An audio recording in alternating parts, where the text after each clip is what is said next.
Well, I'm not the world's authority on this at all.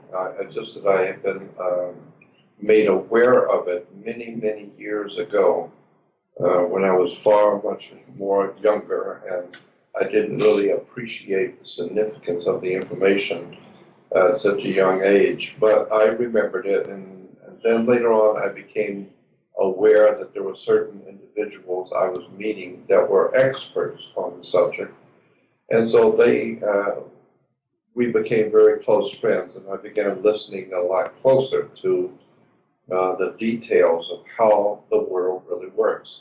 And that's what I would say starting off is the fact that I'm not an authority on any of it. I'm just an ordinary man who's been privileged to be in the company of extraordinarily brilliant people for many, many years on so many different subjects. And so in that particular subject, I've met about five people that, well, more than that, but five major people that were the real bottom line authorities from which everybody else has learned. And and the more, because I was a little older and began to appreciate deeper the things that are being said, it became apparent to me that there's a world of knowledge that's been hidden from the world at large. There's an enormous amount of knowledge that's never been discussed about where things come from, Yeah. how the world actually, in fact, works.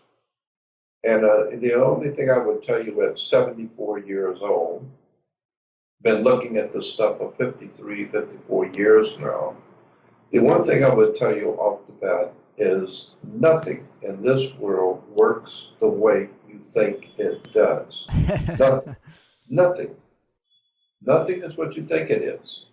And I used to hear, adults when I was a little kid saying, "Oh yeah, the whole world's smoke and mirrors and smoke and mirrors." And I heard that, and the world is not what you think it is. It's smoke and mirrors. What I often wonder, what are you talking about? It's all smoke and mirrors. You walk out in front of a bus and it'll run you over. That's not smoke or mirrors. That's real. So Yeah. there is a real world out there.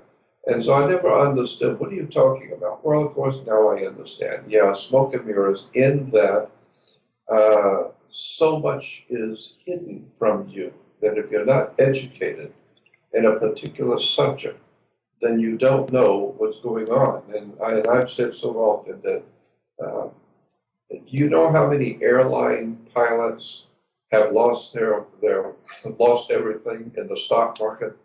Or how many neurosurgeons and doctors have lost everything in real estate? So just because you're good at what you do, it doesn't mean you know what somebody else knows in their field. And so if you're really wise and learn something in life, if you are a genius, a mathematical genius, but if you need to have an operation, you need to go to a doctor who knows how to do what you need. And so you need to understand, just because you think you're smart, don't bet on it. The really bright and powerful people in this world pay large sums of money to other people who they know are far smarter than they are. The Donald Trumps have people around them that know law and know real estate and know the laws far better than they do. And that's why they're paid large salaries to sit next to the boss and tell him what he can and can't do. And so I learned that a long time ago, that just because you think you know something, you better go back and do your homework, because you're going to find out when you finally get into federal court or finally get into some kind of a serious legal situation in a courtroom, you're going to find out what you didn't know. No, you thought that this, and you thought you had that, and you thought you understood. Now you find out, no, the legal words means that you lose or you're going to jail, because you Hmm. thought you understood. The words that you use in a court are not the same, they don't mean the same on the street. And that's why you have to have a lawyer speak for you, because Hmm. you don't understand court language. And God knows a lot of people have heard me say this, and I'm saying it again. Why do you have to go to court to start with? You go to court because the whole idea is called the commerce game. Look it up Mm-hmm. in a dictionary or look it up on the web. Just type in the word commerce game. And you will see that commerce in the world of business is a game. And in any game, there are going to be losers and winners. Right. And so we call the losers debtors.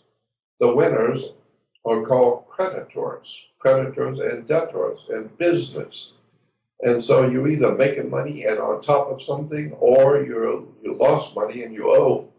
So there's winners and losers. So when you go to court, it's like playing basketball or tennis on a court. And so how do you play tennis on a court? Well, you play with a racket. Yeah. Yeah, get it?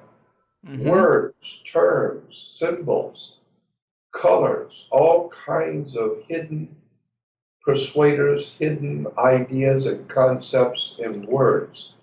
So that's why the attorney will tell you that when you're signing a contract, be sure to read the sign on the dotted line and read the fine print, which I haven't done and a lot of people else haven't done, and thought I understood what I was doing and signed something and then found out I just lost everything.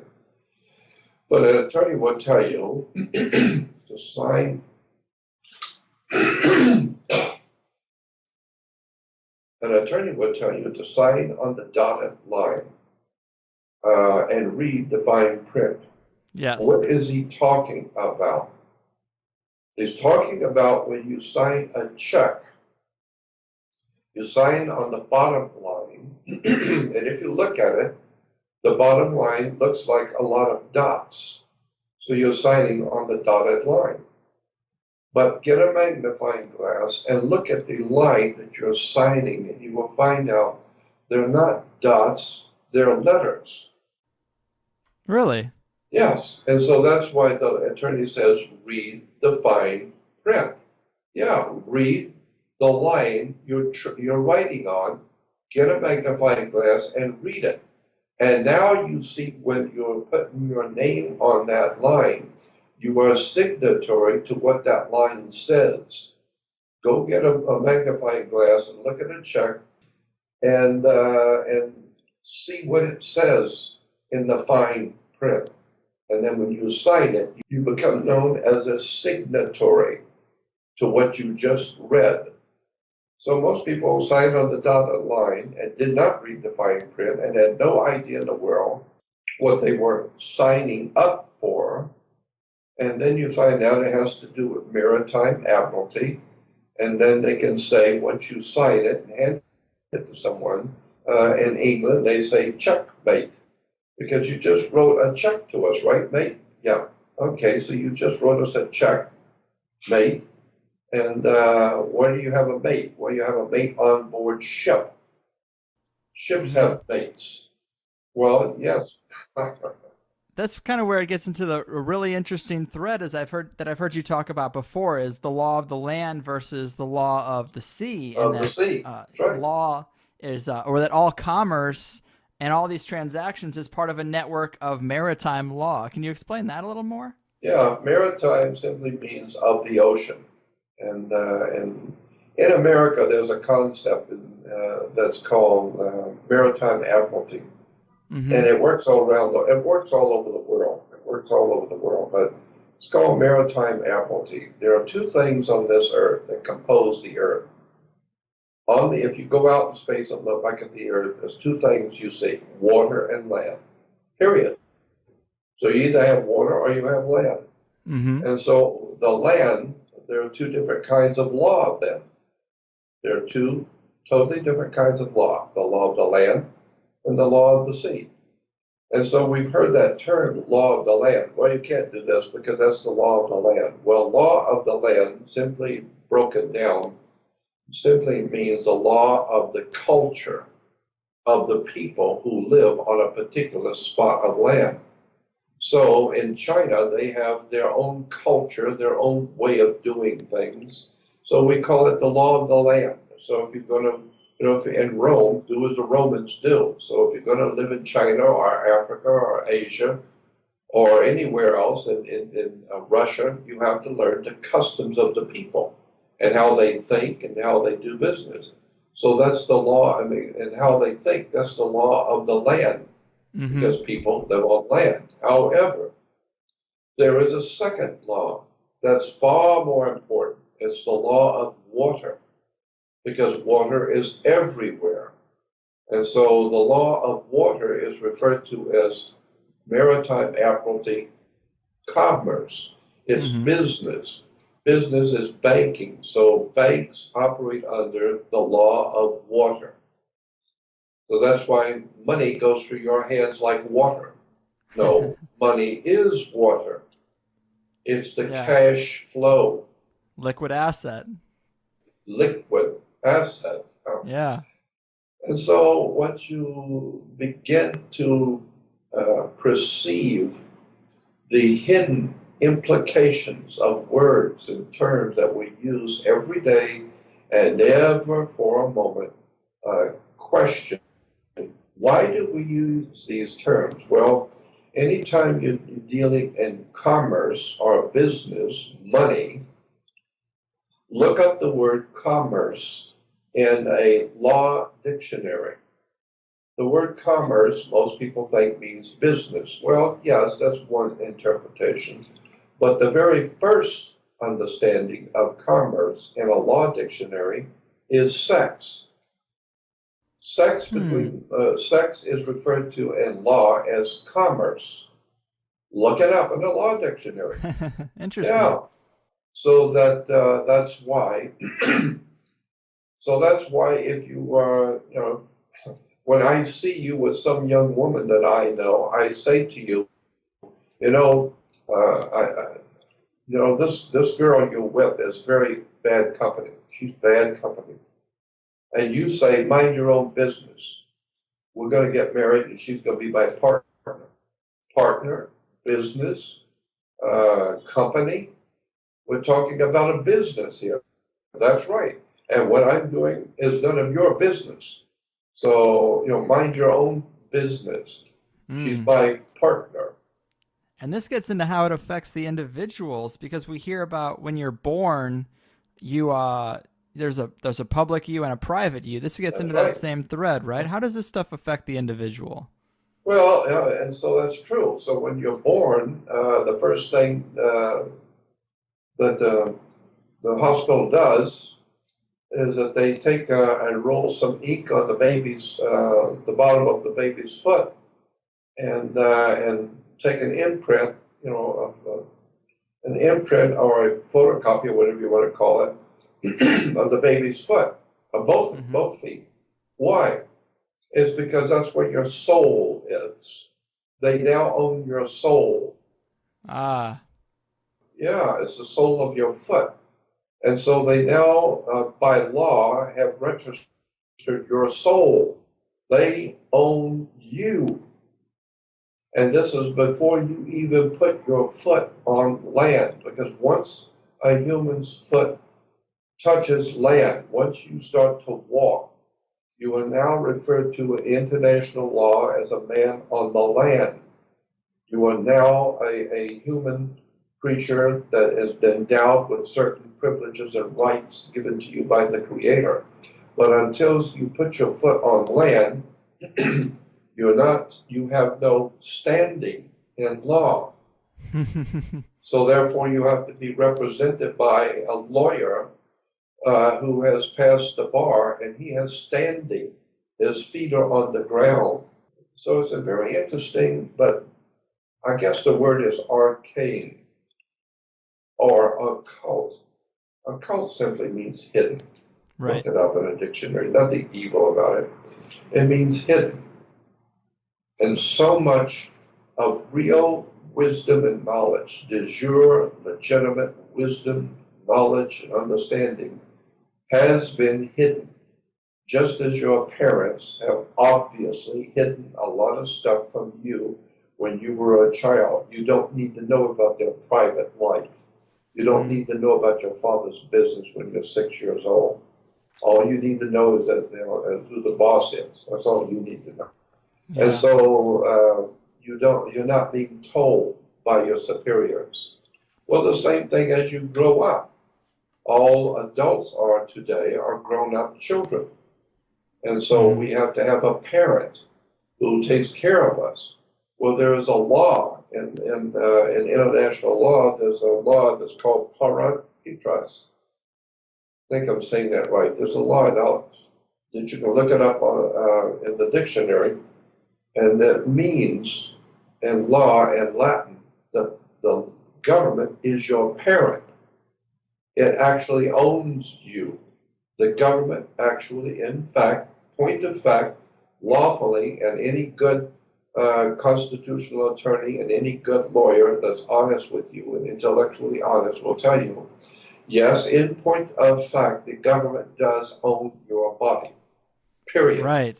So you can think whatever you want if you're ignorant and ill-informed and unread and pompous and arrogant and know everything there is to know about everything in the whole world, then go on and believe whatever you want. But the bottom line is there will come a day when you will find out you are not the boss and the master of your own destiny. You will find that the police can come in, break down your door, arrest you, and put you in jail. Why? Because you don't own you. If you own you, nobody can nobody can touch you. But you don't own you. When you were born, you are owned as a maritime admiralty product under international maritime admiralty law. That's the way the law works.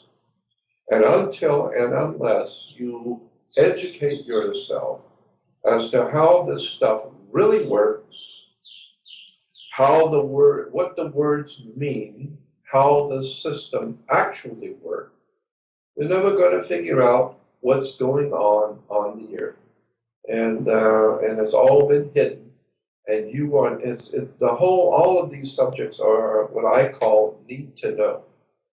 And you don't need to know. All you need to do is go do your job and watch basketball and be like all the others, go to the ball game and drink your beer and have a good time and go party. And that's all you need to know until your masters get ready for you. And when your masters want you, they will call for you, like the king. The king lets you do anything you want. You're having fun. You're drinking your beer and doing your street fights and play with your motorcycles and all your silly games that you do in life until the authorities come for you. And when they come for you, they come with a heavy iron boot. And for the first time, you find out you thought you were Al Capone. You thought you were invincible. You were John Gotti. You thought you were invincible, that you are somebody. You are nobody.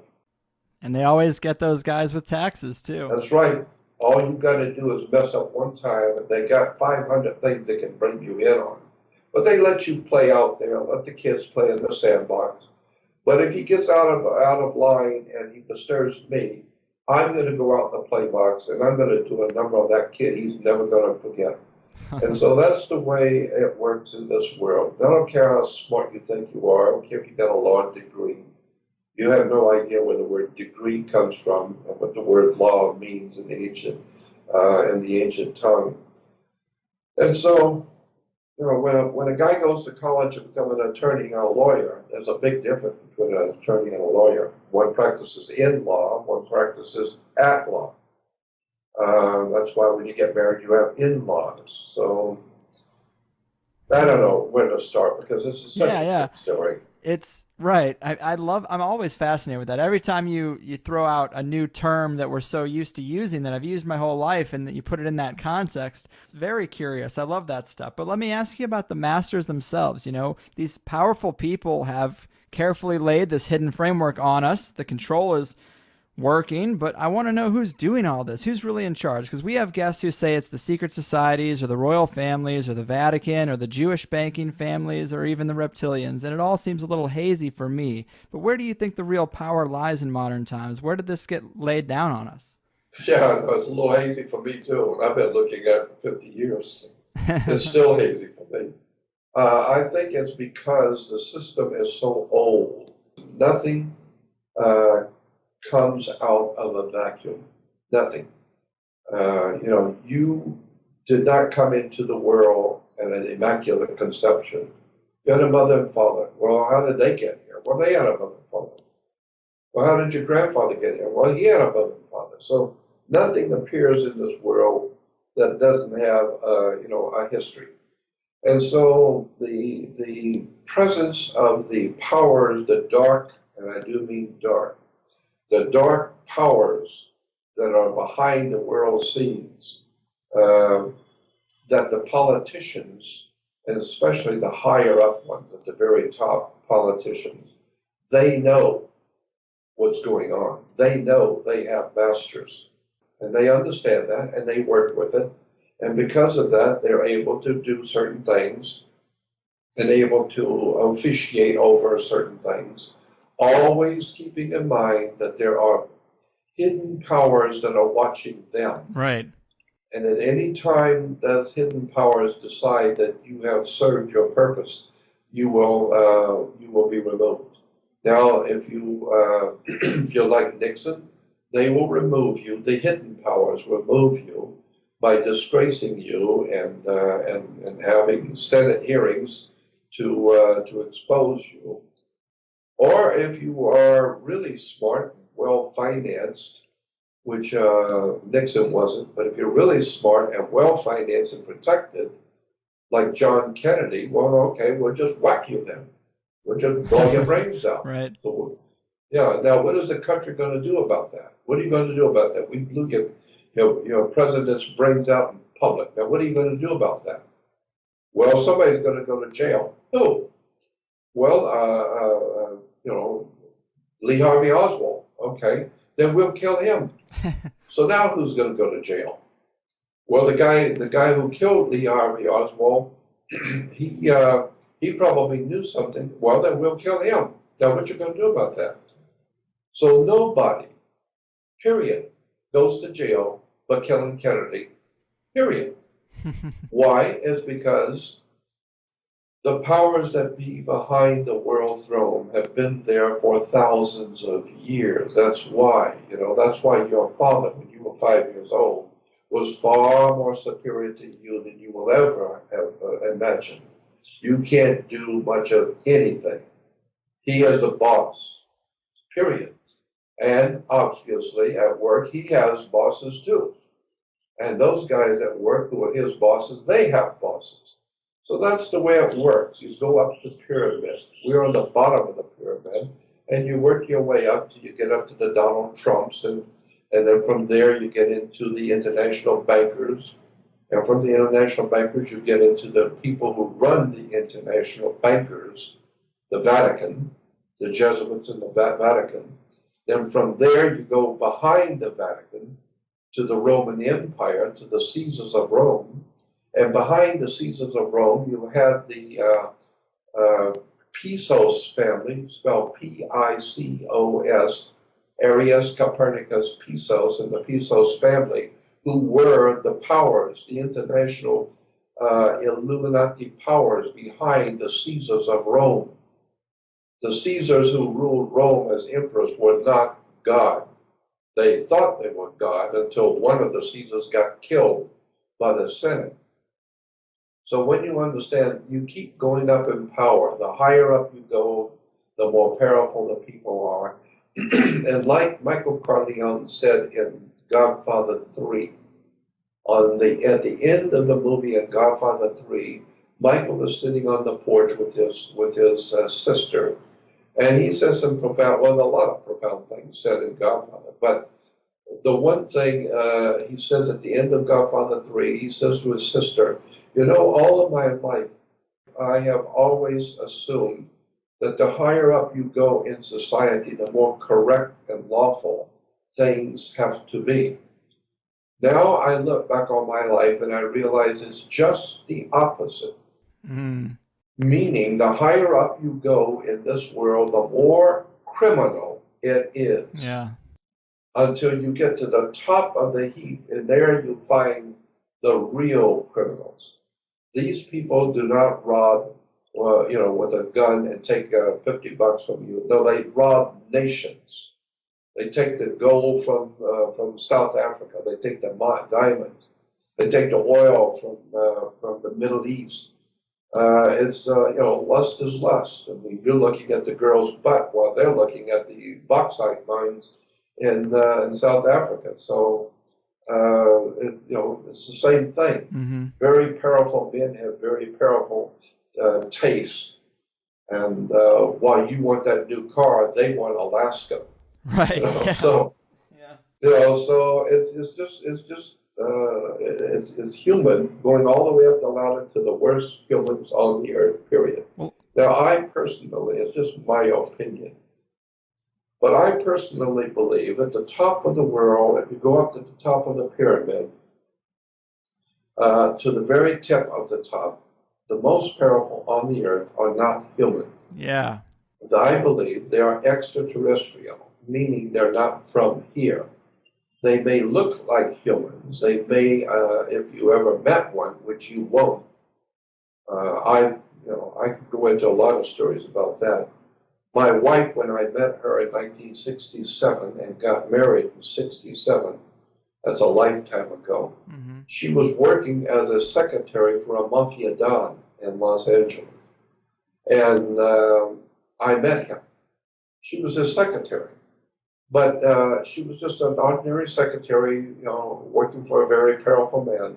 But she knew who he was, and I learned when I got married who he was. But he and I used to sit and chit chat and talk and go out to breakfast and lunch because he liked me, because he liked talking with me, and I liked him because he was very generous and kind and courteous to me and to my wife. And so we had a very, very nice relationship. But I know who he is, and he knows I know who he is. And but he would tell me things about about mafia and La Cosa Nostra and the international crime syndicates, of which he was a major player. And he would tell me, he would say, Jordan, look at the real people who run this world, you and the world at large will never, in all of your life, you will never, ever hear their names, see their faces, or know anything about them, period. Ever. Not the government, not the president, not the, I don't care who, not the FBI, nobody. Right. The guys who run this planet are in places you don't even know exist, and they call the shots. And you better believe the people who run this planet are powerful and out of sight. So don't even worry about trying to figure it out, because you ain't never going to figure this out. And so I realized, yeah, he's right, because everybody has a boss, and that boss has a boss, and how high up does it go? Well, I am of the opinion, and I'm an old man, I've been looking at it for 54 years, I'm of the opinion that if you keep having bosses over bosses over bosses, eventually you're going to get back to God. Well, yeah. Eventually you're going to get back to the divine presence, the spiritual dark powers of the air, like the Bible speaks of. And all of the ancient religions and all the religions of the world today acknowledge that there are unseen powers around us. Christians call them demons, devils, and spirits and ghosts, and Jews call them, Rephiim, and all kinds of words in the Hebrew. And in the Islamic world, they're called jinns and or genies. I don't care what you call them. Whatever it is not of this world, but they are here, and they see you. You don't see them, and they let you think that you're in power. But they will deal with you anytime they please. So you mess up spiritually, and they will bring you down big time, because you don't know who they are. You don't know what they can do. Yeah. And that's why I would advise anybody listening to me, if you have any, if you put any store by my words, I would suggest no one have anything to do with an Ouija board. Because a board is probably one of the worst things a human can touch. Why is that? It's like giving a child a hand grenade and pulling the pin on it, and then putting it in his hand and grasping his hand around the grenade and telling him he can play with it. Well, as soon as he releases that lever, all the world is going to come to an end for him.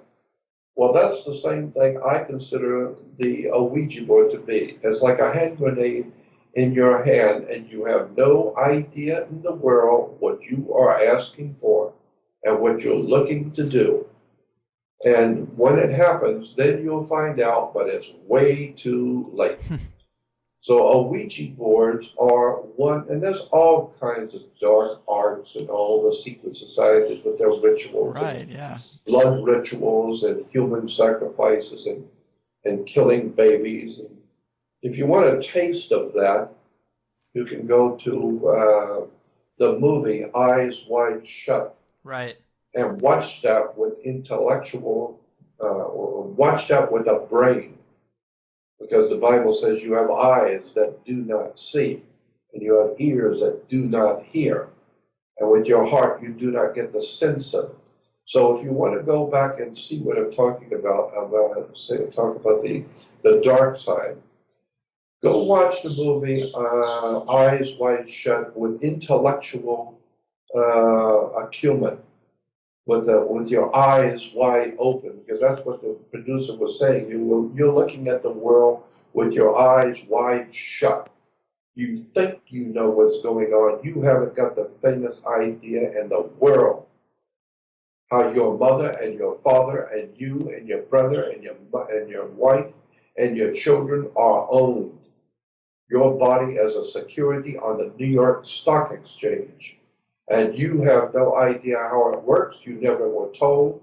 And because you're arrogant, self-centered, egotistical, know-it-all, and pompous, you would never even consider the fact that anybody owned you. Well, you got another thing coming, son. You better look at your children, at your wife, your family, your mother. Everybody on this earth is owned because we are all part of a system.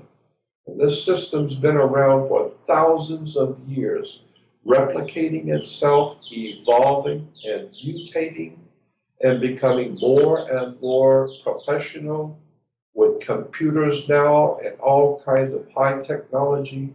But the system is the same. It's the same old system of commerce, sex, that was developed in the ancient world, going back to far before the Grecian Empire, way before Rome, going back into the ancient Phoenician Canaanite systems, into ancient India, to the Hindu systems, into Egypt, the Egyptian magical system of commerce. You've got to wake up and find out that what's going on this earth has been going on for thousands of years, perfecting itself. The Egyptians perfected their magical connections to money, to human resources. They knew about maritime law. They knew about the law of the sea. It's a hell of a story. Yeah, it definitely is, and there's so many different threads to it. It's it takes a lifetime, man, and you've definitely spent your time doing that. But and I paid for it too, believe me. Right. Yeah. Another area I'm really interested in that you just kind of alluded to is these otherworldly entities and where they tie in with the elite, because it seems like we hear stories, and I've had guests who talk about high up there on the pyramid, there seems to be some otherworldly entities that the elite still worship, that they consider superior. And they better. Yeah, and it's just so weird because they are superior. Right, and they keep them so secret from us. Like, who are they? Who are the elite worshiping? Well, look at. First of all, I tend to. I want to say this right, so people don't go out and say I said something I didn't say. But I tend to appreciate and understand. It doesn't mean I'm happy with it. It doesn't mean I agree with it. But I at least am intellectually astute enough to understand it. and to appreciate the concepts that the elite, there's a reason why we call them elite, but the elite are not sharing this kind of knowledge, and they have their own world of worship and their own world that they live in. But I am of the opinion that I understand the elite's conceptual ideas about why they don't tell us, why we're not being informed, and why they, the elite, form themselves into secret societies. Let me explain. That's what you do. You do the same thing that they do. They just do it better than you. They do it on a bigger scale than you. And when I say you, I mean the world of mankind, all of us. Regular humans will steal a couple of bucks here or lie about a couple of bucks there on income tax or keep something that they know is not theirs, but it's not that big a deal. Well, that's what they do. They steal the bauxite mine from Africa. They steal the gold mines from California. It's not that big a thing. But so it's the same. They're just big and what we are is small. And so when you understand how the elite think, I understand it. I'm not happy with it, but I understand it. They, the elite, look at us, the people, and see, in fact, what we are. And they treat us accordingly, like you. You have your personal friends that you like, that are into, that are on the same wavelength you are, that you can talk to, that you can have fun with, and that they understand what you understand. And so you get along with them great. You're nice to other people, but you have your personal friends that you enjoy being around. Why? Because they're like you. You like them, they're like you. The same thing for the elite. They deal in the world that they deal with, but they have a special secret group. And I understand them. I do too. I have a handful of people around me that are my personal friends for many years. I love them dearly. I trust them with my life. And we've been friends for many years, and that's just the way it is. Humans have friends, and good friends, real friends. And so do they, the elite. But they realize they don't want you in their personal company, because first of all, you're not on their level. You don't have the money they have. You don't have the experience that they have. You don't have the position of authority they have. As a matter of fact, you don't have much of anything that they have. So in what way would they be wanting your company? The same thing is true with people tell me all the time when I'm talking about UFOs, which is one of my favorite subjects. But people will say to me, if there are aliens here, why don't they come down and show themselves and talk to us, and explain to us so that we would understand?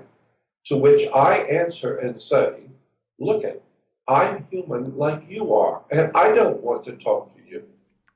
I don't even like being in your company myself, and I'm human like you are. I wouldn't give you the time of day either.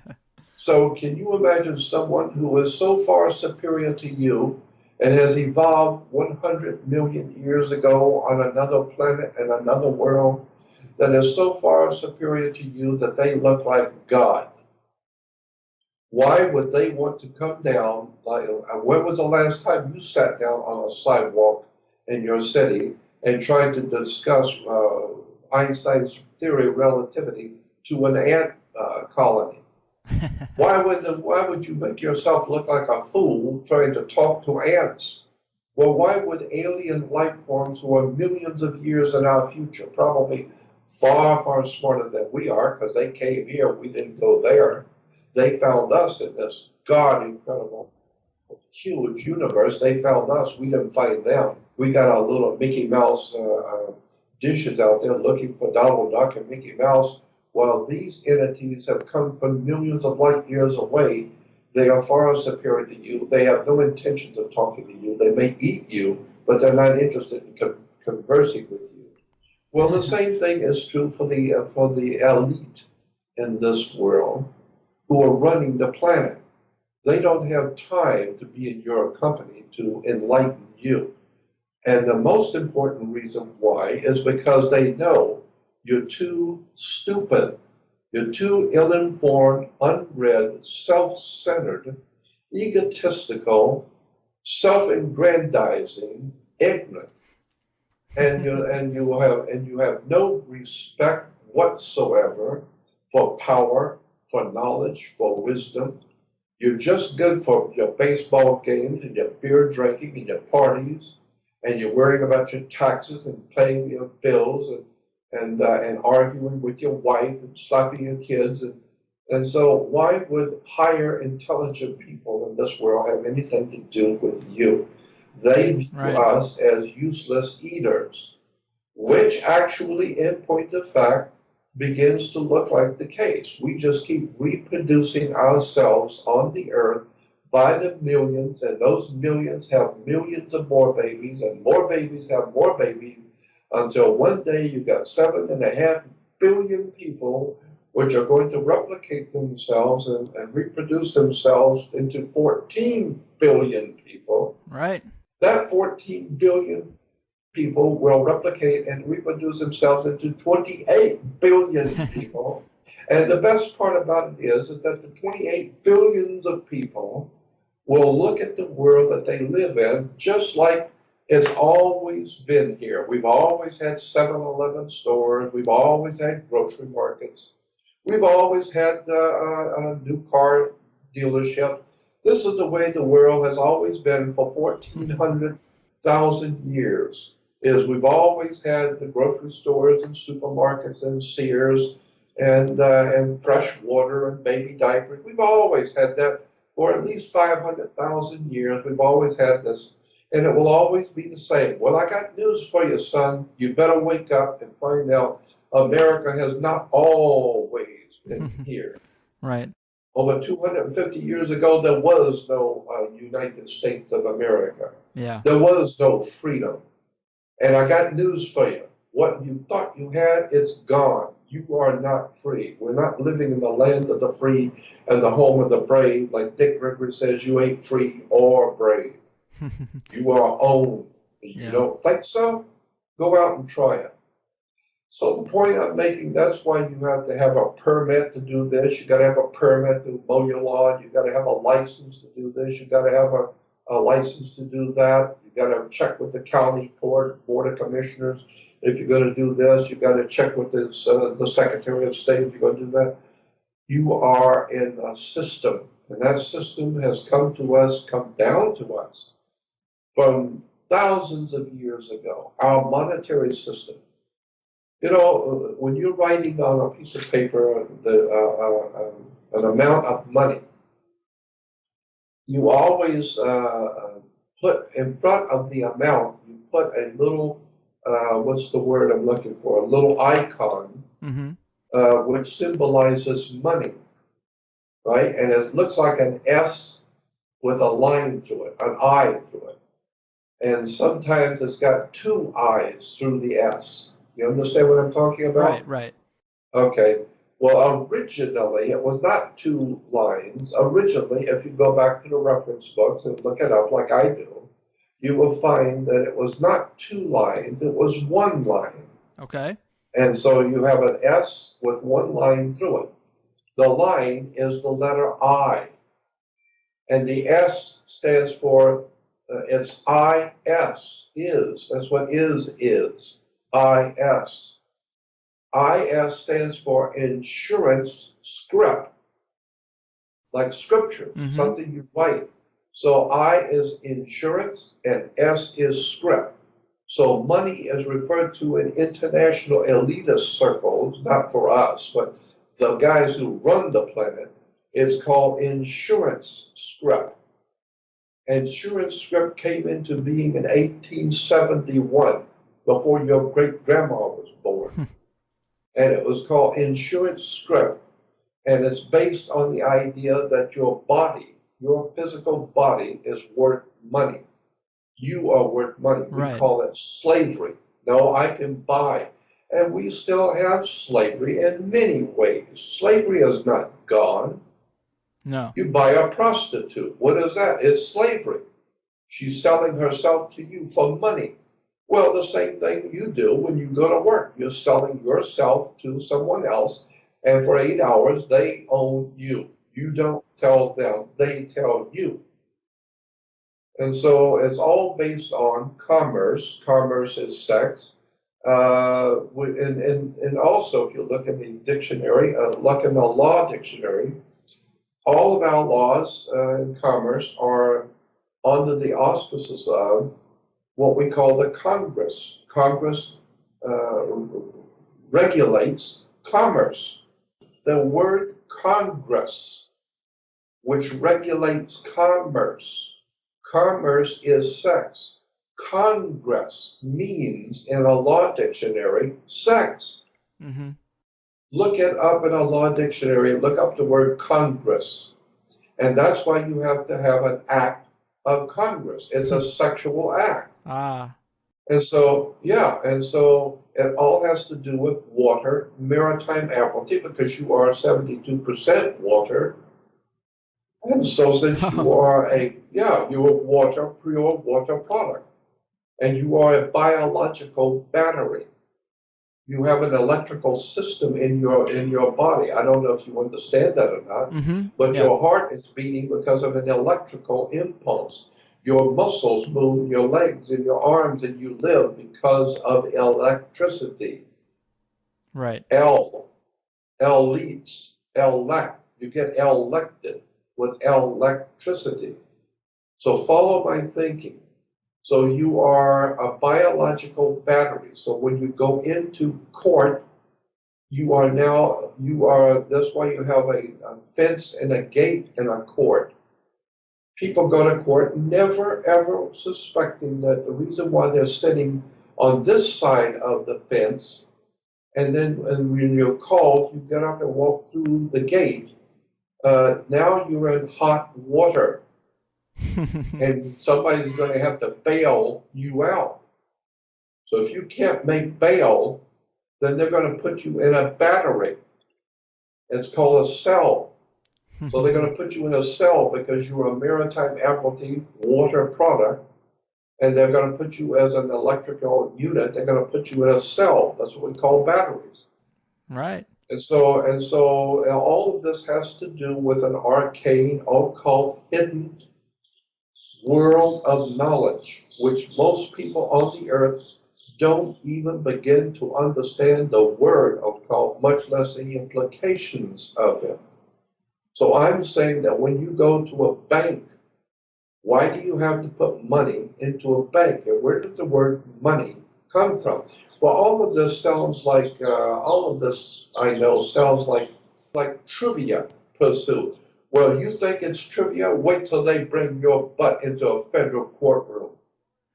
True. Wait till you are summoned by the federal government and get a letter from the Department of Justice that you are being indicted under federal law. And you'll see how trivial this information and knowledge is. Well, the first time you wake up and find out, son, you're not living in a trivial world. There are people who own you, and they're allowing you to have fun and do your beer drinking and go to ball games as long as you remember who the boss is. And so my kind of knowledge is not trivia. It's deadly. Because once you understand how this world works and where it all came from and what the words really mean and how this world system actually works, then you're going to see this is not trivia. This is deadly. Right. This is real stuff that Jordan Maxwell has been dealing with for over 50 years. And most people hearing me have no idea in the world of the implications of what I'm talking about. But at 74 years old, I don't care anymore. I just do what I do, and if you're smart enough to figure out what I'm talking about and wake up, then more power to you. If you're not smart enough, I don't care. So my feeling is, if somebody's supposed to hear me, they will. If they're not supposed to hear me, they won't. I leave that up to God. I don't care anymore. I just do what I do. Yeah. But you need to understand that your life is based on water. And so you came down the birth canal and your mother's water broke. So Ah, you came out, yeah, you came out of your mother's water. yeah. And so you came out as a maritime water product. You came down the canal, a water broke, and you are now a maritime amplity product. You're 74% water. Wake up. Therefore, if you're going to live in this world, you're going to be on a ship because the earth is considered under international law in Europe, the earth is considered a ship in space. It's called a vessel in space. That we are on a ship. Mm-hmm. It's called a spaceship. We are sailing through the universe on a vessel. This is why you are sailing through life through a blood vessel. Your blood is your vessel. Your body is your vessel, and the blood is the water on which you are floating in life.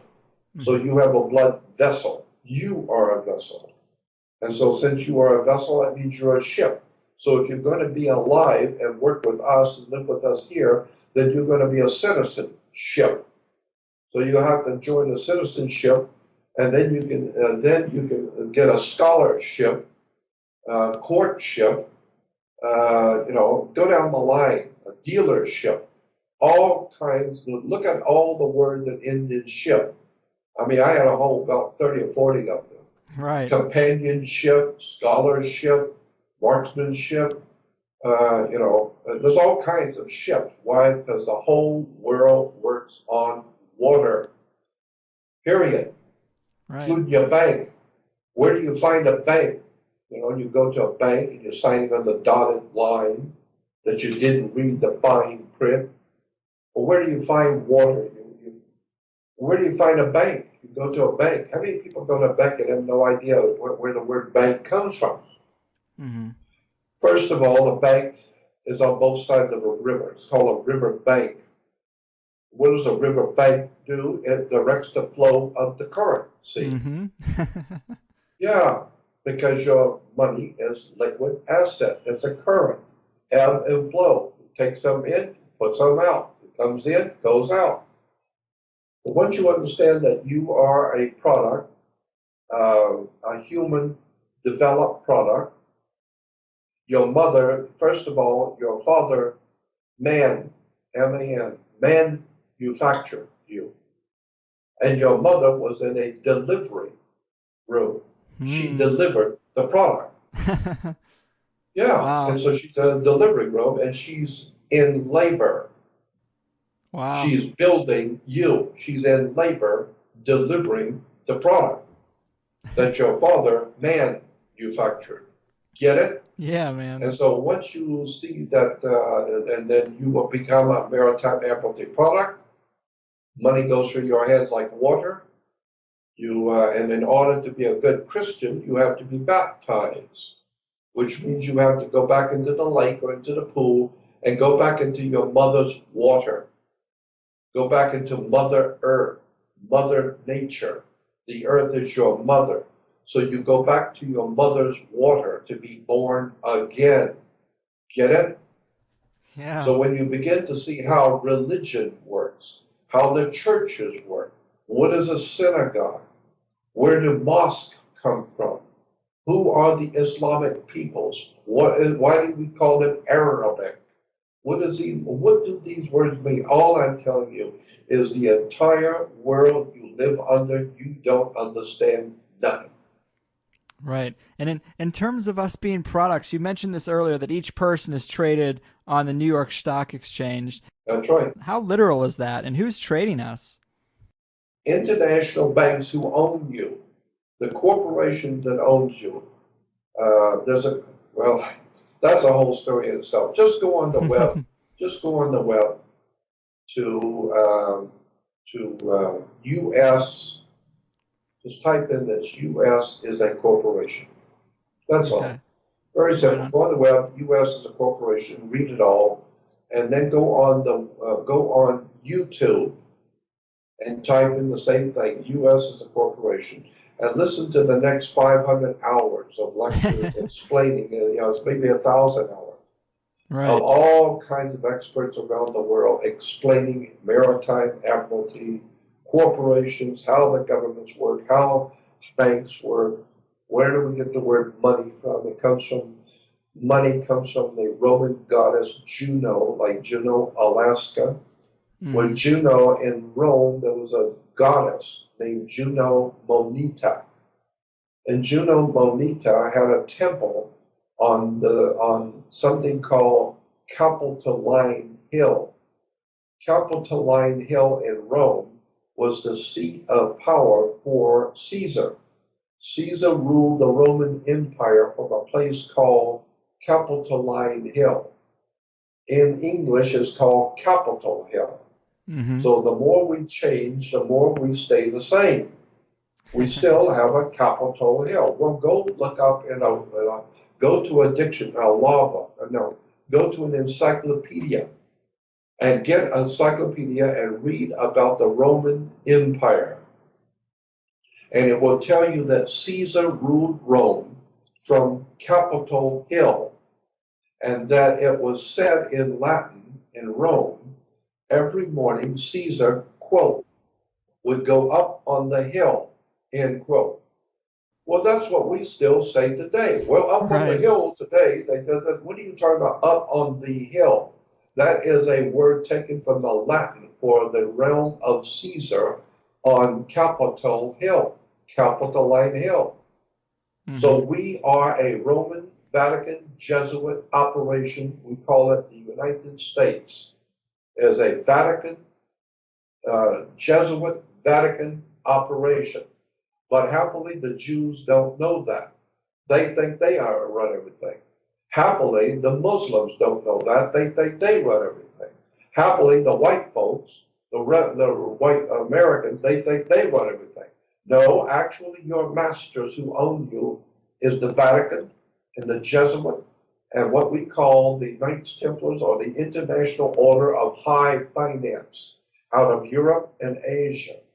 We're talking about secret societies that have been around for thousands of years and perfected itself under the Roman Empire, under Caesar, and eventually perfected itself after the fall of the Roman Empire. It mutated into what we call the Vatican, and today the Vatican gives us what we call canon law, which is the basis for maritime admiralty law, which is the basis for insurance companies and the Federal Reserve. You need to wake up and find out what's really going on here, son.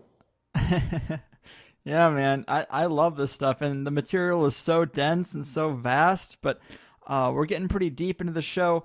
I wanted to ask you a little bit more about the elite themselves. There's a lot of speculation about what they're up to today. I mean, we talked about they might be dealing with extraterrestrials, they might be dealing with otherworldly entities that they worship.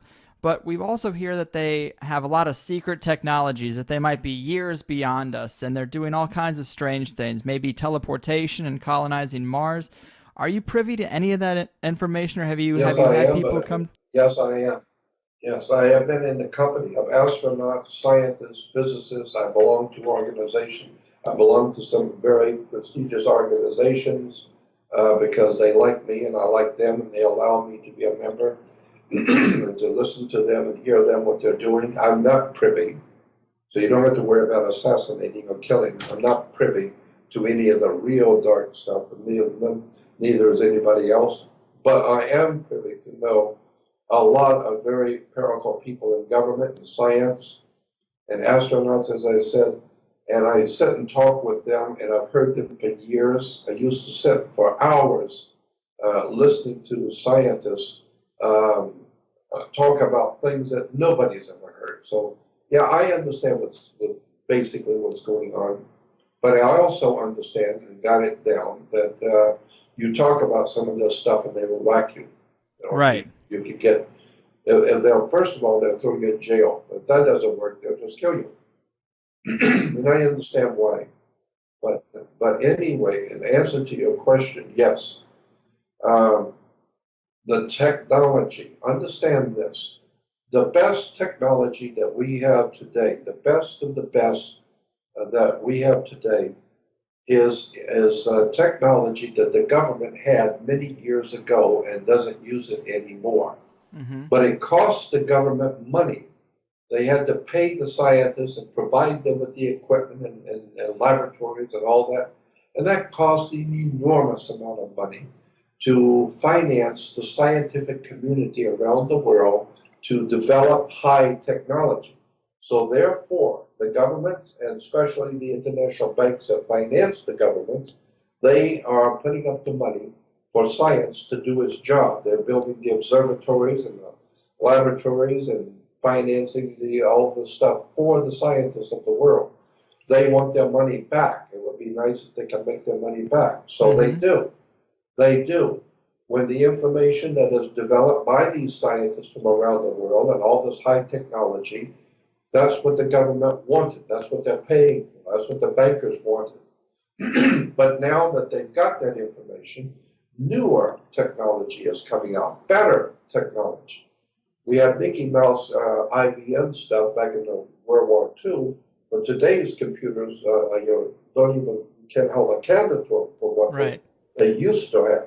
And so today, the top technology we are given today in the stores today is technology that the government doesn't need anymore. It's junk. So they give it to us, and we think, wow, we're on the cutting edge. You are on the cutting edge. But your masters don't need this crap. They've got stuff you have no idea in the world they've got. The wrong end of the cutting edge. That's it. So the president of Skunk Works, when he retired, this is out there on the web, and it's been, a lot of people know this. The head of Lockheed Skunk Works, when he retired, I think his last name was Kelly. Trying to remember exactly. But he said in his retirement speech, we have already taken E.T. home. Period. Yeah, I've heard that. So what does that mean? Well, E.T. came from out there and E.T. wanted to go home. Well, we've already gone there. We just didn't tell you. And so, well, how did you do it? We didn't see any rockets. No. You use rockets. We put those big boosters out there for you to see. So that impresses children. They all get their American flags and run out there, all these alcoholics and beer drinkers, and they all go out there and watch the big rocket take off and blow out millions and millions of tons of highly toxic fumes that's killing the planet. But it looks very impressive to all the beer drinkers and all the party goers and all the goofballs and ill-informed, unread Americans. They think it's very impressive. So they watch the rocket go up. No, we've got technology, son, that you don't even begin to understand. The elite are not many things, but stupid ain't one of them. And so that's why you have places like Area 51 and S4 and all of these top secret bases. I've been out there. I know what's out there. I've seen it. And so I know what's going on in this world, and believe me, it's frightening because you have no idea in the world how technically advanced some people on this planet really are. And I'm just saying people. I don't know who they are because they've got technology that they look to me like gods. They can do stuff that you cannot even believe. Are there any examples of that technology you can safely give? Yeah. As a matter of fact, Gordon Cooper, the astronaut, the national hero, Gordon Cooper. Mm-hmm. You know what I'm talking about? Absolutely, yeah. I've got a private conversation that he was involved in, and he was being interviewed for a television show, but on the TV show he was only on for about 3 or 4 or 5 minutes at the most of an hour show, and it was on UFOs and all that kind of thing. And so I got a copy from the producer of the whole show. That's a long time ago. But in it, he was talking off camera. He was talking about some of the really high-tech stuff that nobody knows about. And nobody's ever heard this before. But he said, I was in Virginia. He was talking to the person interviewing him off camera. And he said, yeah, I was in Virginia a couple of months ago, and I dropped by to see a scientist friend of mine that I had known for many years, a good friend, but he works for the government at this particular secret laboratory in Virginia. And he said, so I dropped by to see him. This is Gordon Cooper, the astronaut. Right. And he says, my friend said, I guess, and he said, well, he had this metal table, looked like an exercise table, and some all kinds of high class equipment. And he said, I asked him, what's the table for? Looks like, where you create Frankenstein. And he said, no, I'll show you what it is. He said, so he went over to a cage and got a dog and put the dog on the table and locked the dog on the table with a little chain, locked him on. And he said, so go sit over here and watch. And he turns on this machine, and Gordon Cooper said, I saw this dog with my own eyes disappear in front of me. And then he took me down the hallway. He took me down the hallway to another room, looked very similar, another table, and he said, sit over there. And he turns on the machine, and after a little while, it's up to par. And he says, and I've slowly but surely began to perceive an image on the table until finally the dog was fully there. I personally saw a dog disappear and reappear in another room. Wow. So I know, so he said, I know that we have the technology to decompose molecular structure of a living creature and recompose it in another place. That I know for sure. I saw it. Wow. So I'm saying to myself, if this is Gordon Cooper, the astronaut, and he's telling this off record, then this is telling me that we have technology today. That was a long time ago. That was said. Mm-hmm. But today there is technology that would blow your mind. You have no idea. We know that the Japanese are working on computers that don't even exist. It's in the air, and you can type stuff into the air, and you can see the computer in the air. It's not even there. And and it's all kinds of interesting stuff. They have. I mean, I can tell you some of the most extraordinary stuff going on. I don't even know where to start with this stuff, because I'm not the world's foremost authority on any of this. How about anything? How about anything in the realm of tapping into another dimension or opening some kind of gateway? I've heard rumors of stuff like that. Anything you could tell us about that? Oh, of course. They did that with the Philadelphia experiment. Oh, right. Yeah. Yeah. I was close friends with, he's still alive, I'm not going to give his name. He's still alive. He's a major, major name in the science community, and I do mean major. And I was close friends with him. I used to go to dinner with him and many other scientists like him. And one night in Pasadena, we were at dinner and talking about, and I'm not talking, I don't know from nothing, but I'm in the presence of a bunch of profoundly important people, and I'm listening to them and happy to be in their company that they are talking in front of me. And so when the conversation quieted down, I spoke up, and I only opened my mouth to change feet. And so I said to him, I said, what can you tell me? I addressed this to my friend, the physicist, who is a world-class physicist. I said, what can you tell me about the Philadelphia experiment? And he said, Jordan, I'm not at liberty to talk about that. Well, being stupid and younger, I didn't realize.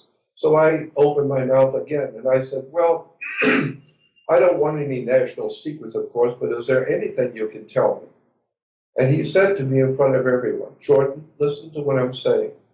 I'm not at liberty to talk about that subject, so please drop it. And I was, of course, obviously and correctly ashamed. It made me look like a fool in front of everybody else. But in point of fact, he answered my question. For a few years later, when I was a little older, I began to look back on that, and I thought, he answered my question. And the way he did it was very simple. Yeah. I asked him, what can you tell me? And he said, I can't tell you nothing, so shut up. Well, That means there's something there. that tells me what I needed to know, so shut up.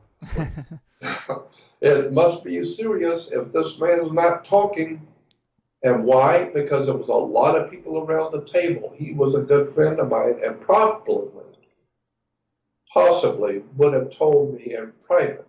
But because there were a lot of people around the table, he was very, very right in assuming there might be a plant here. Mm-hmm. Maybe somebody is here that's monitoring what I say. So I'm going to let everybody know I ain't talking about that, period. Mm-hmm. So, but one of the most important scientists that was connected to the Philadelphia experiment, and of course I know Al Bielek for years, and he and I have done seminars together. I've done many seminars with Al Bielek.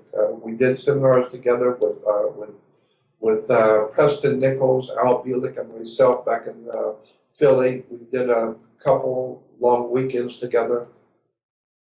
But I've known all of these people for many years. I've sat and talked with them. So I know basically what's going on here. And what is actually happening is frightening. Because I realize that my fellow man, my fellow countrymen, have no idea in the world what's going on and what the technology is. And it's a shame to have to say this about Americans and about mankind in general, but it's true. That people have no power to do anything. America is powerless. The American people have no power to do anything. You just shut up and go to work and pay your bills and drink beer and go out to the ball game and enjoy life and keep your mouth shut. Okay? And if we want anything out of you, we'll knock it out of you. And so it's unfortunate that American people, especially my own people, the Americans, of which I love the country. I love America, what it did for me and my family. I love my country, but the people of America have no power because knowledge is power, and they have no knowledge. Well said. But if you understand, if you had knowledge about how this world really, in point of fact, works, if the people of America ever woke up and found out how this stuff really works, and then you would be frightened. Then you would see why I am so depressed and frightened. Mm-hmm. Because I know things you don't know. And so it's quite a story. Incidentally, that's why you have to get a license when you get married. Same reason why you have to license when you are going to be an attorney, a lawyer, or do anything. You've got to get a license. And because a license is a permit to do something, which without that permit would be unlawful. Mm-hmm. So it's unlawful for you to pick a woman and live with her. It's not lawful. Right. So therefore you have to have a license. Why? Because what you don't know is your body. We'll go back to that for a moment. Your body is a corporation. Right. That's why when you die, you are a corpse. Because you're a corporation. Your body is a company. And that's why I said, your girlfriend's body, I say she's bad company. And you say, mind your own business. Oh, you're doing business with her? Yeah, she's going to be my partner. Mm-hmm. Oh, really? What kind of business are you doing with her? Monkey business? What kind of business are you doing? Well, if you're doing business, you might produce a product. Get it? Yeah. Right. Full circle. Yeah, full circle. And now, therefore, if your body is a corporation and she is a corporation, then that means two businesses, of which it ain't none of my business, but two businesses are getting together to do business. Well, remember, like the mafia says, there's nothing personal, it's just business. So if your business with her don't seem to work out, you're not going to God, you're going to court and bring your money and your house and your car and everything else you own because it's just business, nothing personal. She Wow. was a corporation, and you are a corporation. And for two corporations like General Motors and Ford Motor Company getting together to create a new product, that's fine. You can do that, but you better talk to the lawyers first. You better get your legal team at General Motors to look at what you're going to do with Ford, and Ford better look at their legal team and look at the laws and the federal laws and international monetary laws to see what you're going to do is going to be legal with the powers that be. Yeah. Get it? So Yep. that's why you have to have a license because you're getting ready to do some business. Wow. Man, you And make it seem so simple, but yeah, it's obviously been so hidden, but you make it seem so clear. And well, it is clear once you study it for 50 years. yeah. Well, hey, man, this has been great. We're getting kind of close to the end of this interview. Obviously, I had a ton of stuff I wanted to ask you about the elite and about the world, but let's take some time to talk about your personal life and what's going on with you because you have so many fans and there's a lot of confusion about what's happening with you and your court cases. And I told you we'd take some time to clear the air. Is there anything you'd like to tell the people about what's going on with you? Well, you know, it's just amazing to me. People are able to do things to me because I'm an old man, 74 years old. I can't see very well anymore. Don't hear very well either. But being an old man, younger people can do things to me because I'm an older man. And they get away with it. While if I try and tell someone what's happening to me, I sound like an old man crying in his beer.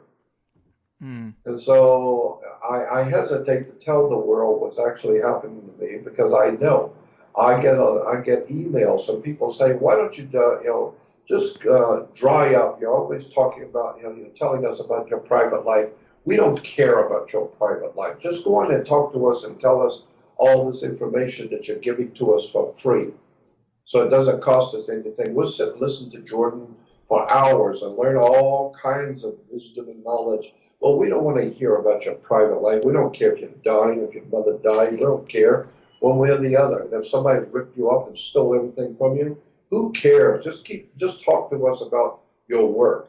Oh, And so I've had so many emails, and you go on blogs, all the different blogs. That's why I pulled off the comments on my Jordan Maxwell show.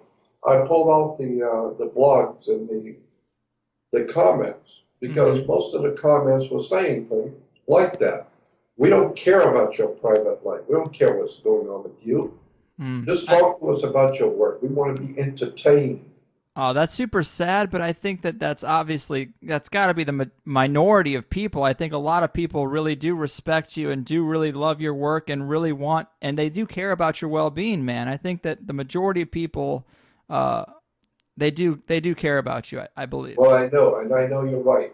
I know that, but it hurts my feelings. It hurts my heart Of to course. see people writing me on my own website saying things like they did. The one that finally took the straw, and I just have my people take the comments off completely. Somebody wrote me and said, "Why don't you get a coffin somewhere and go die? Oh my God. Why don't you just get a coffin? All that silly crap you talk about, all that law stuff is bull crap. It's all a bunch of baloney. Why don't you just go get a coffin and go die?" And That's so I just thought, people. That's people projecting their own frustrations because we just talked about for an hour and a half how stuck people are, and I think that they're just projecting that onto you. And I know it can sting, man. I know it can. I get messages like that too. You get 1,000 good ones and one bad one. You remember the bad one. that's exactly right. The good men dies with them. The bad lives on forever. It's Yeah. not right. So, but what's happened to me is that I've been torturously interfered with. I had a webmaster, young man, 28 years old, ponytail, considering himself to be a brilliant orator and a brilliant intellectual. He's just a kid, 28-year-old. And but he's got a delusion of grandeur. But he came to meet me one day and said, "Oh my God, I just love what you're doing, Jordan. I just think you're the best," and et cetera, et cetera. And I was sleeping on the floor in an airbag in one dirty room in Tarzana, California. Got nothing, own nothing, have nothing. I have no credit cards, no property, no home, no family, got zero, nothing. At that particular time, I was sleeping on the floor with nothing. And he came and he thought he was going to come see a big a movie star, some big shot movie star. And he found out, no, I paid a dear price to be who I am. And so he said, "Oh my God," he said, "let me help you." "Oh, I want to help you." And I said, "Well, that would be nice. I wish somebody would help me." "Oh, I want to help you." So let me know, what can I do? And I said, "Well, I'd like to have get my website back and get back to work." "Oh, I'll be a webmaster. Let me do that, and let me do this, and I'll do that." And I said, "Well, I need somebody to do fulfillment, to fulfill the orders." "Oh, let me do that. I'll do that." So I said, "Okay, I'll give you 50% of everything if you'll just handle my website for me and fulfill the orders. Whatever we make, you keep half of it." I was trying to be generous. Half, 50%. Then after I give him all the information about my website, he goes in behind my back, and because he's got his own passwords, he's got his own username. I don't know what his username is. I don't know what his password is. So I give him my website. He goes in and he now controls my website because he's my webmaster. But what I don't know is that he changed the password so it's no longer my password. He changed the username so it's no longer my username. Now I'm locked out. The next thing he did is go in there at the back end of the website and put his name as the owner, his name as the contactee, his name as the guy who owns it all and controls it all. And I didn't know that he changed it all to his ownership. Then what he did is he took my email, of which I had about 24,000 names of people I've been dealing with. He took my email and rerouted, I didn't know, rerouted my email to himself. And so people would write me personal things, to my email. It was going to him, not to me. And then I found out he took my money. And then I found out from a friend of mine who did the checking for me that all of my products, my videos, my books, and everything I've done, everything I've worked to produce, he sent affidavits to Washington, D.C. and copyrighted everything I own. So now he owns everything I did, everything I've ever done. He owns it. He's copyrighted. Oh my God. Then he went behind my back. All of this is readily available on the web. Go to the Copyright Office and type in my name. You'll see all of my work is copyrighted by someone else. Then he went to the Trademark Department, Washington, D.C., filled out an affidavit under penalty of perjury on a federal document saying that he was the one that came up with the name Jordan Maxwell. It's his creation, so he wants to trademark that name. So he was going to trademark my name so that he owns my name, not only my money, my website, my email, everything else and my products, but now he owns me. He owns my name. Wow. Well, the feds caught him on that one. That one he got caught on because he filled out an affidavit on the penalty of perjury on a federal document because he's such a brash criminal, he couldn't care less. He's a 28-year-old, ponytail, arrogant criminal. And so they caught him on that one. And the Trademark Department called and said, "Did you give Joseph Dolezal permission to trademark your name?" I said, "I did not." And they said, "Well, we didn't think so because we turned this over to our legal department. This boy has filed an affidavit under penalty of perjury. We've turned this over to our legal department." So then now he backs off of that one. The feds finally caught him on that one. So at this point in my life, I don't own my website. I don't have any private emails. It all goes to him. He's been promoting my videos while he's libeling my name in public. And so people know this is jordanmaxwell.com, right? All the things that are for sale on jordanmaxwell.com, all the donations that are being solicited on jordanmaxwell.com, that does not go to you, correct? No, at all. For 4 years, I've never seen a nickel. I don't own it. I have nothing to do with it. And he sends out emails asking for donations, saying, "Hi, this is Jordan Maxwell. I really appreciate everything you do, and I need some financial support." So then now that I have my own email for the first time, I'm getting a lot of emails from across the country saying, "Jordan, we've been sending money for the last 4 years, donations here and donations there, thinking it was you. Now we find out it says Joseph Dolezal has been taking the money. And we've been buying products off of your website thinking it was from you. Now we find out that you haven't owned nothing for 4 years." This guy, so that's mail fraud. You can go to prison for that. Yeah. That's jail time. That's jail time. So you are getting this worked out, correct? This is going to have a good ending for you, I hope. Well, I hope so too, but 4 years I've been hoping and nothing's happening yet. But the only thing that is happening is that I have an attorney, which I was introduced to, who is an entertainment copyright attorney. That's what he does. And he's a very good one in Los Angeles. And because I happen to have a mutual friend who introduced me to him, and he took a look at what was going on in my life and what's happening to me, and he was shocked, and he said, "This guy is a criminal. He's not only taking money, he's lying, mail fraud, torturous interference, filling out federal documents under penalty of perjury. This guy is a top of the line criminal." Then we found out, the attorney found out, he's got 2 other federal convictions already. Oh my God! And so, yeah, he's already got two felonies. So then, my lawyer said, "Look, let me take this case. I don't care if you can pay me or not. Somebody's got to stop this guy. Somebody's got to put him in jail. Give it to me. Let me have it." And I said, "I don't have any money. He stole my money too. He owns everything." He said, "I'll take it anyway. Give it to me. I'm going to put this guy in jail. Give it to me."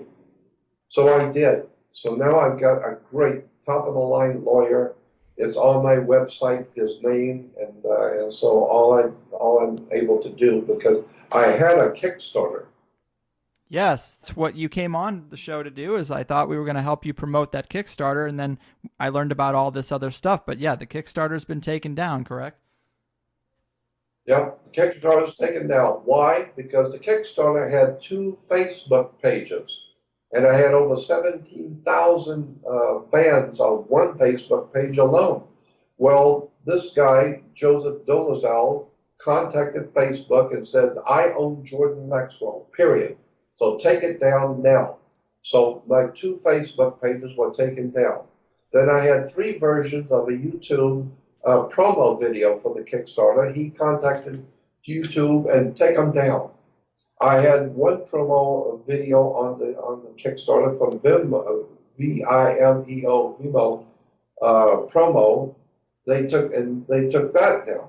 I had a Twitter account for the Kickstarter. He contacted Twitter and they took that down. Now I'm told that he's in the process of getting the Kickstarter taken down immediately, because he wants to destroy my work and he wants to own it all, period.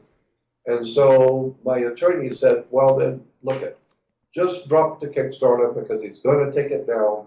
It's going to come down.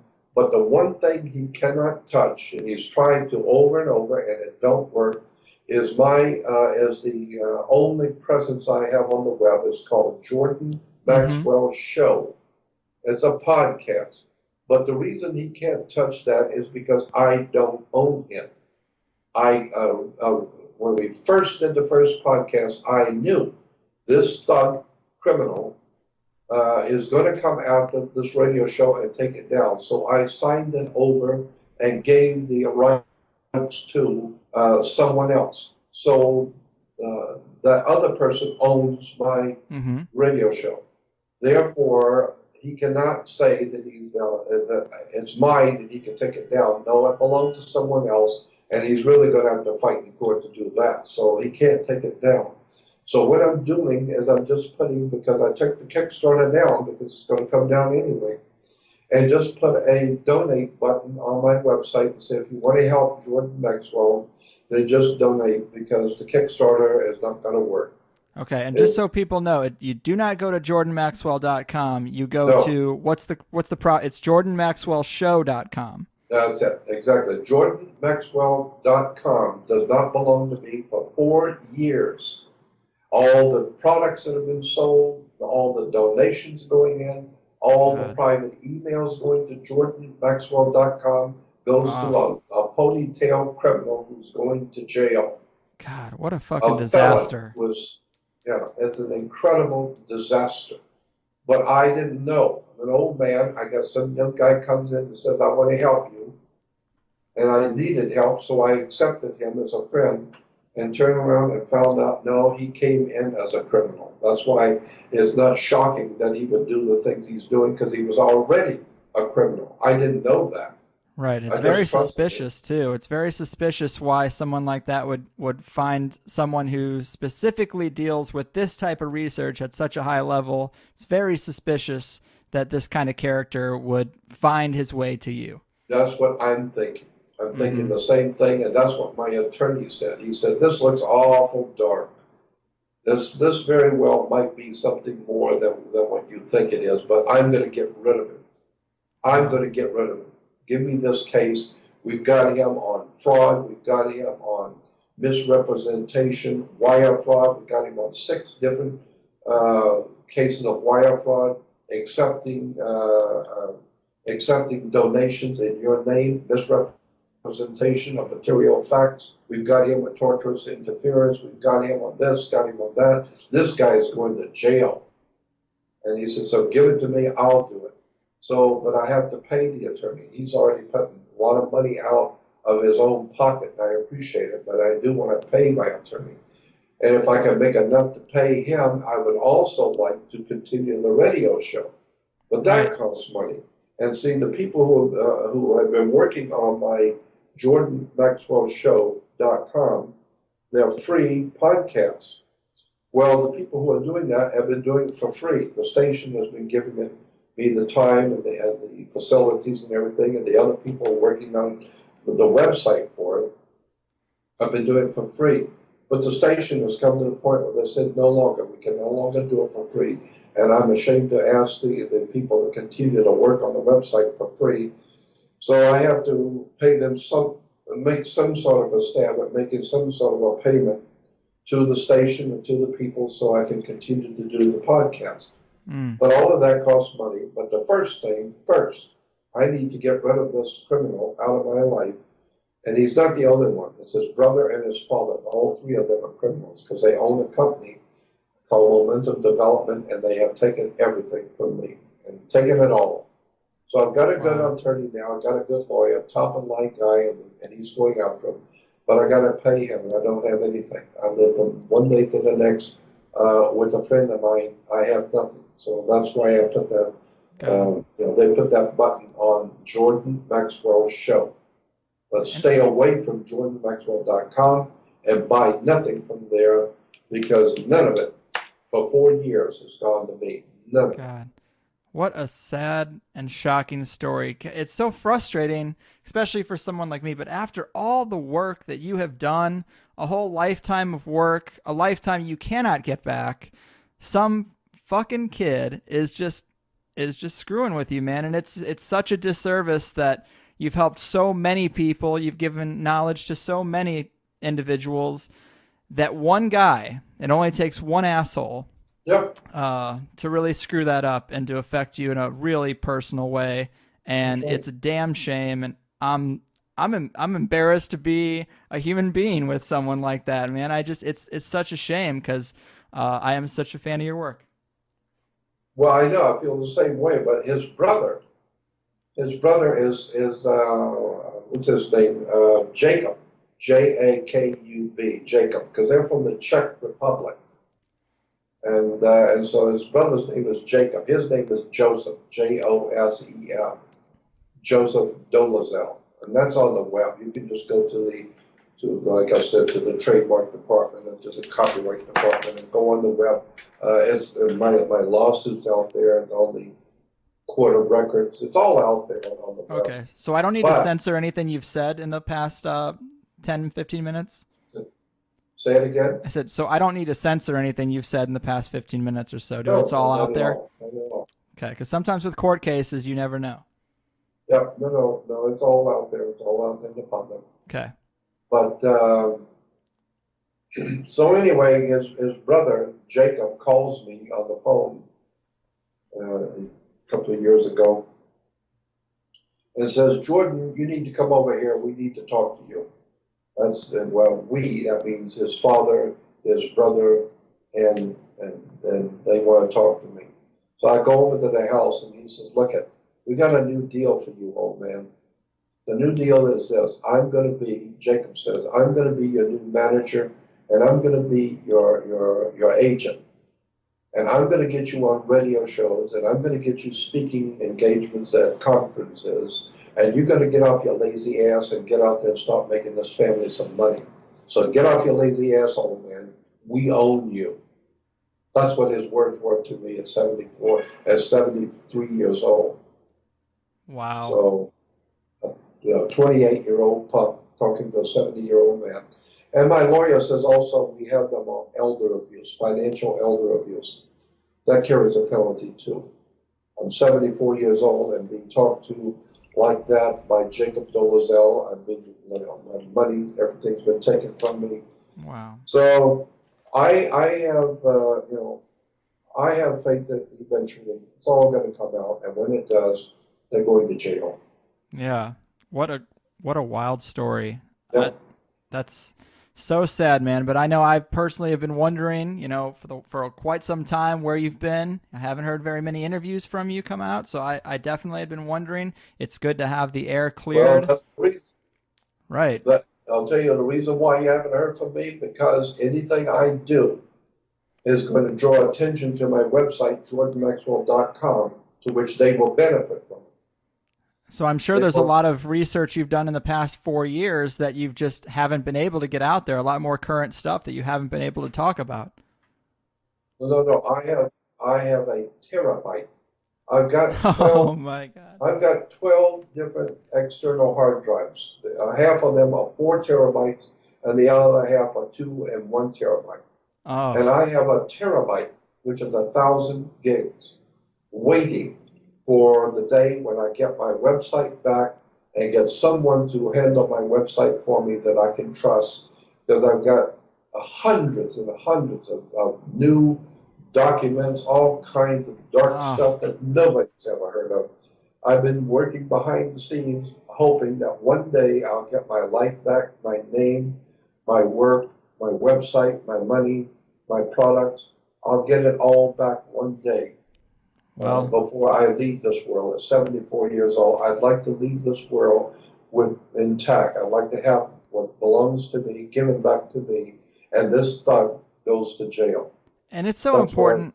It's so important for the conspiracy community to hear that, and to, we sit and we listen a lot. We do a lot of listening in this educational circle jerk. It's what I've been calling it. But there are times for action on a massive scale and on a small scale, and this is one of them.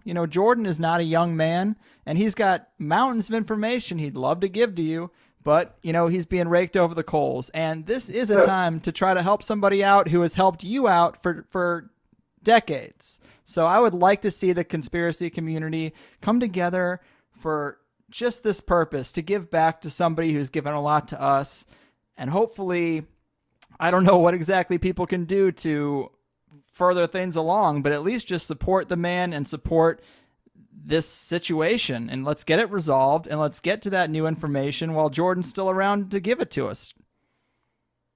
Yeah, and there's a lot of stuff out there, about me, all kinds of stories and lies and half-truths and innuendos about me. I've been maligned by so many people out there, people who dream up stuff about me. They have no idea who I am, never met me, but they say things about me. And then other people pick that up and say, oh, really? Okay. And then they put it out there. And before you know it, somebody else picks up on it. And before you know it, all over the world, there's all kinds of lies, distortions about me, and I sleep on the floor with nothing. And so people who actually know me, come to visit me and see me, they know who I am. They know what's happened. But the world at large is only given so much to understand. And there's so much out there that is derogatory and lying and deception. And I know why, because he told me. Joseph Dolezal said, I'm going to ruin your name out there. You think you're going to walk away from me and you're going to do this, you're going to do that, old man. You ain't doing nothing. I'm going to disgrace your name.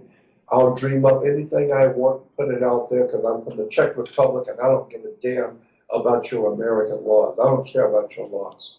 The money. Wow. You're going to make me money. And so he puts stuff out on me and puts it on my own website and puts out stuff like Jordan Maxwell, Master Defrauder, and all kinds of, and then the world picks that up, and now they're going out and talking about stuff that he put out. And so I just sit here watching my life and my name and my work and everything I've worked for being raped, destroyed, libeled, and so I just sit here in the last days of my life watching some young punk destroy everything I've ever worked for. Gosh. So, I just say, well, whatever, do the best I can.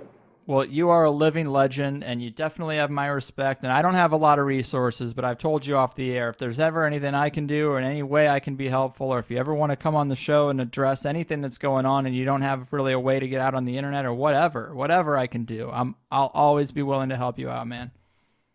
Appreciate it. Thank you. I'm sure so many other people feel that way too, but this has been an amazing time. You told us so much information, and hearing the personal story is... it's really sad, but, I'm glad that there's some clarity on it because people have been wondering. So, well, just remember, do not have anything whatsoever to do at all with JordanMaxwell.com. Okay. Because that website for 4 years has been in the hands of a criminal that has taken everything from me. Okay. And so anything that goes to that website goes to him and his family. And so if you want to contact me, if you want to follow anything I'm doing, the only presence I have on the web is Jordan Maxwell Show. Okay. And unfortunately, I have decided not to take any more comments because I'm very hurt by the ridicule and the things which are said to me by those who don't mind hurting other people. So like I said, I got an email saying, why don't you get a coffin and go lay down and die somewhere? God. That hurts me because I've tried to do all my life. So I decided, you know what? I just don't want to hear any more comments, period. I'm tired of hearing comments by people who couldn't care less. They don't know me. And I've got a lot of comments saying, why don't you just talk to us about your work? We don't give a damn about your private life. We don't care who's ripping you off. So I've just pulled down the comments. But if you have a comment, you want to say, something of value, just go on my website, Jordan Maxwell Show, and you can send in an email, and I'll get it. So, okay, well that's good to know. So that's good, and that's all I can say. And of course, I got a donation button there too. If you want to help me, then that would be nice too, because I got a lawyer I got to pay. All right.